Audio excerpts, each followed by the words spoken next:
Hello! నమస్తే. బాగున్నారా?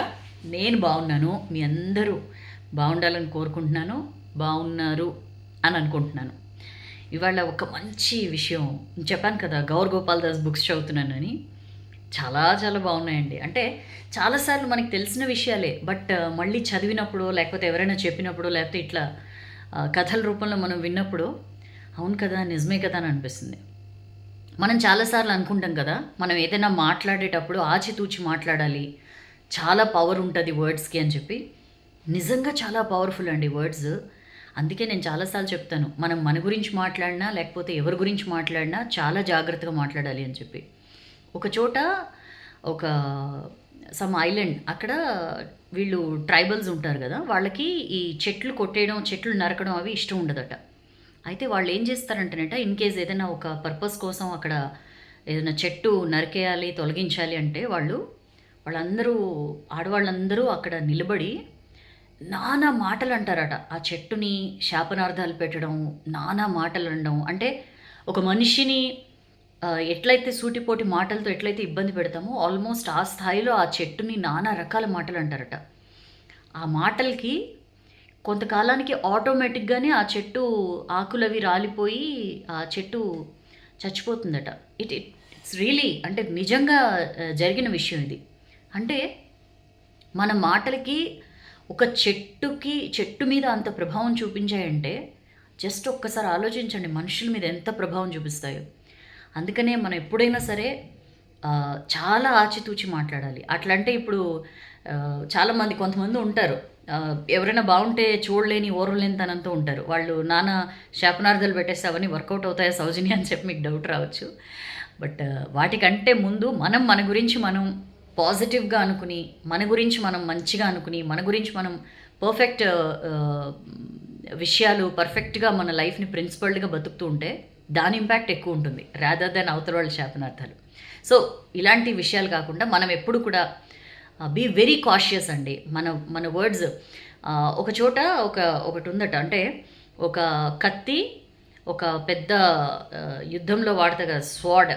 అంటే ఒక చాకు, ఒక యుద్ధంలో వాడే యుద్ధ ఖడ్గము, ఇవన్నీ కూడా ఒక చోట కూర్చొని నేను ఎక్కువ ఎవరినైనా నేను ఎక్కువ బాధ పెట్టగలనా నువ్వా? అంటే నేను ఎక్కువ పెయిన్ కలిగించగలుగుతానా నువ్వా? అని చెప్పి మాట్లాడుకుంటూ ఉంటాయట. ఆ వెనకాల నుంచి మాటలు అంటే వర్డ్స్ చూసి నవ్వుకుంటాయట. అరే పిచ్చి మొహాల్లారా మీరు కాదురా అసలు బాధ పెట్టేది నేనే. నిజంగా అంత బాధ ఉంటది. సో, వర్డ్స్ మనం మాట్లాడేటప్పుడు ఒకటికి 2 సార్లు, అవసరమైతే ఒకటికి 10 సార్లు ఆలోచించి మాట్లాడండి. చాలా చాలా పవర్ ఉంటది వర్డ్స్‌కి. వర్డ్స్‌కే కాదండి. చాలా విషయాలకి అంటే మనం మన మన మాటల ద్వారా, మన చేతల ద్వారా అవతల మనిషిలో ఎంత ఇంపాక్ట్ కలిగించగలం అనడానికి కూడా ఒక చిన్న స్టోరీ ఉంది. నేను అదే బుక్‌లో చదివాను. చాలా అనిపించింది నాకు. సరే ఎగ్జాక్ట్‌గా పేర్లు అవి కాకుండా నేను మనదైన స్టైల్‌లో ఆ స్టోరీ చెప్తా. అనగనగా ఒక ఫారిన్ కంట్రీలో ఒక అతను he is more into this stocks and all అనమాట. ఇట్లాంటి ఒక బిజినెస్ చేస్తూ ఉంటాడు. అయితే బాగా విపరీతమైన ప్రెషర్‌లో ఉంటాడు. ఎందుకంటే విపరీతమైన ఒత్తిడి ఉంటుంది. ఎవరైతే పైసలు పెట్టారో అతని దగ్గర ఇట్లాంటి అనేక రకాల ప్రెషర్స్‌తో చాలా సతమతం అయిపోతాడనమాట. ఒక పార్క్‌లోకొచ్చి అసలింక భరించలేని ఇదితో చాలా దారుణమైన టెన్షన్‌లో, ప్రెషర్‌లో ఉంటాడు. అయితే అట్లా ఈవినింగ్ టైమ్ అది. ఒక ముసలాయన, ఒక పెద్దాయన వచ్చి ఆయన పక్కన కూర్చుంటాడనమాట. అతని పక్కన కూర్చొని చూసి ఏదో చాలా వరీలో ఉన్నట్లున్నావు. ఏంటి ఏమైనా షేర్ చేసుకోవాలా అని చెప్పి అడుగుతాడు. యాక్చువల్లీ ఆ పెద్దాయన అతనికేం కారు. బట్ ఎందుకో అంటే అతనున్న ఆ మానసిక పరిస్థితి, ఆ టెన్షన్, ఆ స్ట్రెస్, ఆ ప్రెషర్ వల్లనో ఏమో ఒక మనిషి పలకరించంగానే అంటే ఒక భుజం దొరకగానే తన లోపలున్న బాధంతా కక్కేసుకుంటాడనమాట. మొత్తం అంతా తనకేమేమి టెన్షన్స్ ఉన్నాయి, ఎందువల్ల ఇవాళ అట్లా దీనంగా కూర్చున్నాడనేది మొత్తం చెప్పేస్తాడు. Though he is a stranger. మొత్తం చెప్పేసిన తర్వాత ముసలాయన అంతా కూడా సావకాశంగా విని మేబీ నేను నీకేమైనా హెల్ప్ చేయగలుగుతానేమో, డోంట్ వరీ, నువ్వు మళ్ళీ రైజ్ అవుతావు లైఫ్‌లో. ఎప్పుడు కూడా హోప్‌ని ఎప్పుడు కూడా కోల్పోవద్దు అని చెప్పి ఒక చెక్ ఇస్తాడనమాట. అతని పేరు అడిగి కనుక్కొని అతని పేరు రాసి ఆ చెక్‌ని ఫోల్డ్ చేసి ఇస్తాడనమాట. ఇవ్వంగానే ఇతను ఇచ్చేసి వెళ్ళిపోతాడు. పెద్దాయన ఇచ్చి, ఇగో నేను నీకు సహాయం చేస్తున్నాను, కరెక్ట్‌గా 1 ఇయర్‌లో ఎగ్జాక్ట్‌లీ ఇదే రోజు నువ్వు మళ్ళీ నాకు ఇది తిరిగి ఇవ్వాలి అని చెప్పి అంటాడు. అని గుడ్ లక్ అని చెప్పేసి వెళ్ళిపోతాడు. సరే అతను కళ్ళు తుడుచుకుంటూ కాస్త తేలికవుతాడనమాట. బికాజ్ తన బరువంతా దించుకున్నాడు కాబట్టి కళ్ళది తుడుచుకుని చెక్ ఓపెన్ చేసి చూస్తాడు. అసలు ఈ పెద్దాయన ఊరికే ఇచ్చిండా ఏదన్నా అని చెప్పి చూసేసరికి ఒక్కసారి షాక్ అవుతాడనమాట. ఎందుకంటే ఆ ప్రాంతంలోనే కాదు, ఈ వరల్డ్‌లోనే ఒక రిచెస్ట్ పర్సన్ పేరు మీద ఆ చెక్ సైన్ చేసి ఉంటాడు. $500,000కి, అంటే $500,000 అనమాట. చెక్ రాసిస్తాడు. ఒక్కసారి ఇతనికి నోట మాట రాదనమాట. అప్పటికే వెళ్ళిపోయాను, ఆ ఓల్డ్ మ్యాన్ వెళ్ళిపోయాడు. నోట మాట రాదు, అసలు నమ్మలేకపోతాడనమాట. ఒక్కసారి అతనికి తెలియకుండానే విపరీతమైన అప్పటిదాకా ఉన్న బాధ, నిరాశ, నిస్పృహ అన్నీ పోయి ఒక మంచి కాన్ఫిడెన్స్, ఒక పాజిటివ్ వైబ్స్ అతనిలో వస్తాయన్నమాట. వెంటనే ఇంకా నా దగ్గర $500,000 ఉన్నాయి, దట్టు ఈ ప్రపంచంలోనే అత్యంత ధనికుడైన వ్యక్తి సైన్ చేసి ఇచ్చిన చెక్ నా దగ్గర ఉంది, ఇంతకంటే సపోర్ట్ నాకేం కావాలని చెప్పి వెంటనే వెళ్ళి మొత్తం ఎవరైతే బిజినెస్ విషయంలో ఏవైతే ఇబ్బందులు వస్తున్నాయో, ఎవరితో అయితే బేరసారాలు చేయాలో వాళ్ళందరికీ ఫోన్లు చేసి మొత్తం టక మొత్తం అన్నీ అప్పటిదాకా హర్డిల్స్గా ఉన్నవన్నిటినీ ఒకటొకటి తొలగించుకుంటూ పోతాడనమాట. అతను ఏ స్థాయిలో అప్పుల్లో కూరుకుపోయాడో అవన్నీ విత్ ఇన్ మంత్ స్పాన్, ఒక 3-4-5 నెలల్లోనే మొత్తం అప్పులన్నిటి నుంచి కూడా విముక్తి అయిపోతాడు. ఇంకా అప్పులు ఏమి ఉండవు. మోరోవర్ ప్రాఫిట్ స్టార్ట్ అవుతుంది అతనికి. ఇంకా విషయం ఏంటంటే ఈ చెక్ అలానే ఉంటుంది, ఆ చెక్ అలానే ఉంచుకుంటాడు. బట్ ఇతని మొత్తం వే ఆఫ్ ఇదంతా కూడా మారిపోతుంది అనమాట. ఆ లాభాలు వస్తూ ఉంటాయి. ఎప్పటికప్పుడు అనుకుంటాడు, నా దగ్గర $500,000 ఆ పెద్ద ఆయన ఇచ్చిన ఇది ఉంది, వరల్డ్స్ రిచెస్ట్ పర్సన్ ఇచ్చిన చెక్ ఉంది, అది చూసుకుంటూ అతను తన ప్రోగ్రెస్ని అట్లా కంటిన్యూ చేస్తాడు. 1 ఇయర్ అయ్యేసరికి మంచి పొజిషన్లో ఉంటాడు.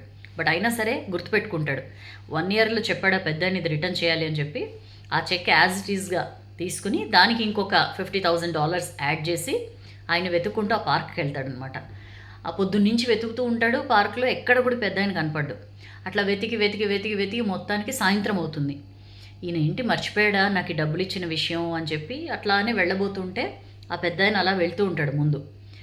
చూసి పిలుస్తాడు. ఇతను పిలిచి, ఓ పెద్ద ఆయన ఏంటి మర్చిపోయినావా నన్ను, ఇట్లా నువ్వు నాకు 1 ఇయర్ బ్యాక్ ఇట్లా ఇచ్చావు కదా, మొత్తం స్టోరీ అంతా చెప్తాడనమాట.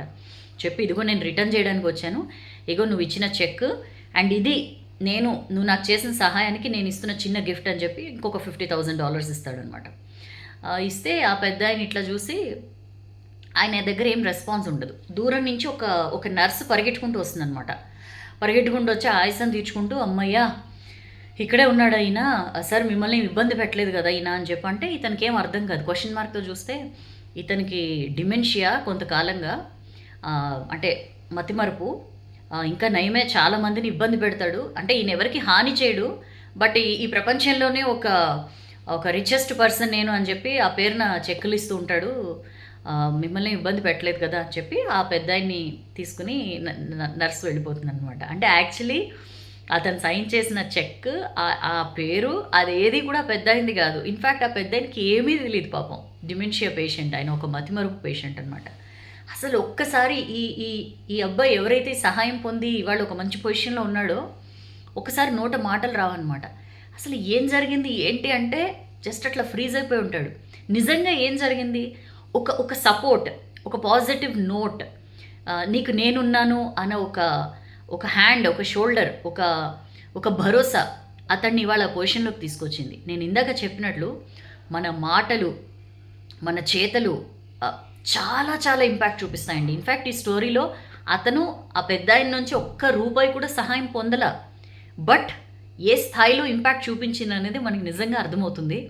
సో ఎప్పుడైనా సరే ఎవరికైనా ఒక నోటి మాట ద్వారా మనం ఏదైనా సహాయం చేయగలుగుతాం అంటే ఎట్టి పరిస్థితుల్లో వెనకాడద్దు. అండ్ అగైన్ నోటి మాటలు చాలా చాలా పవర్ఫుల్ అండి. సో చాలా ఆచితూచి వాడండి వాటిని, ఎందుకంటే your words can make or break a person, అంత పవర్ ఉంటుంది. సో ఈ చక్కటి స్టోరీ నాకు నిజంగా చదివినప్పటి నుంచి ఎప్పుడెప్పుడు మీతో చెప్పాలని ఉంది, నాకు భలే అనిపించింది. మీరు చెప్పండి మీకు ఎలా అనిపించింది, ఈ స్టోరీ నుంచి ఇంకా మనం ఏం నేర్చుకోవచ్చు. అండ్ ఎప్పుడైనా మీ లైఫ్లో ఇట్లాంటి ఇన్సిడెంట్స్ జరిగాయా? అంటే ఎవరిదైనా ఒక నోటి మాట మీ లైఫ్లో ఒక పాజిటివ్ ఇంపాక్ట్ని క్రియేట్ చేయడం కానీ, లేకపోతే మీరు ఎవరికైనా చేసిన ఒక మాట సహాయం కానీ, లేకపోతే మీ మాటలతో వాళ్ళలో ఒక స్ఫూర్తి నింపే ప్రయత్నం చేయడం కానీ, దీనివల్ల ఏమైనా ఒక చేంజెస్ ఏమైనా గమనించారా? ఇట్లాంటివి ఏమైనా ఉంటే షేర్ చేసుకోండి కింద కామెంట్ సెక్షన్లో. అండ్ వీడియో చాలా పెద్దదైపోయింది. Sorry for this lengthy video. పిల్లల విషయంలో జాగ్రత్త. నీకు ఇది రాదు, నీకు అది రాదు, నువ్వు పనికిరావు, ఇట్లాంటి మాటలు అస్సలు మాట్లాడొద్దు.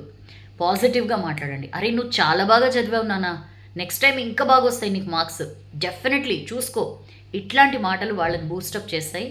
చెప్పాను కదా, words are very powerful. Use them with caution. Okay, next వీడియోలో మళ్ళీ కలుద్దాం. మీకు ఈ వీడియో నచ్చినట్లయితే డెఫినెట్లీ షేర్ చేయండి. ఓకేనా? బాయ్.